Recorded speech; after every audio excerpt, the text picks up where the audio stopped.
Awesome. Question from Daryl. What do you see as the major obstacles to decolonialization of AI? Is it about access to, equipment or data, awareness, funding? I'm sure a bit of all of the above, but if you had to kind of parse through all that, what would you say? Yeah, so the core question for decolonial AI is to sort of, in some sense, unpack the systems of power that are at play in this world. And the systems and how those systems of power, however we're going to think about power, there are so many different ways of thinking about power, how they are ultimately playing out when we do work. So let's think of it. It impacts us individually in the smallest way. What is it that we consider to be important work or important problems to work on?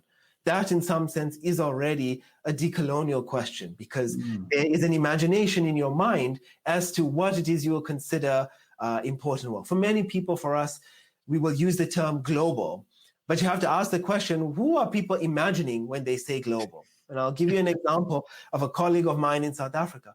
When their university administration says to them, oh, you should have international collaborations.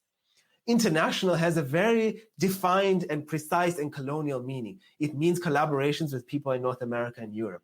If that person should say, oh, I'm going to collaborate with my colleagues and partners at other African universities, that then is somehow considered, maybe you should be thinking a bit more strategically. So there are these kind of questions at the most basic level, but then there are questions at the kind of international level as well. A question that's sort of being posed right now when we have so many international organizations.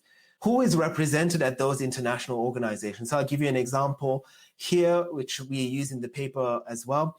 There is the G8 Summit last year, and there's one of these tracks which is called the Osaka track, which is around international data flows and one of the agreements for international data flows. And South Africa, India, Philippines, many countries refused to sign these international agreements. And the reason they cited was that those agreements were not in keeping or aligned with their own values and their own needs. So you see this kind of, the obstacles are everywhere, and the obstacle begins basically in our own kind of mind in one sense, and the other sense, it's the entire system is designed to advantage those who are already advantaged and not really give meaningful roles of decision-making, of change and participation. So, this is, you asked maybe the hardest question.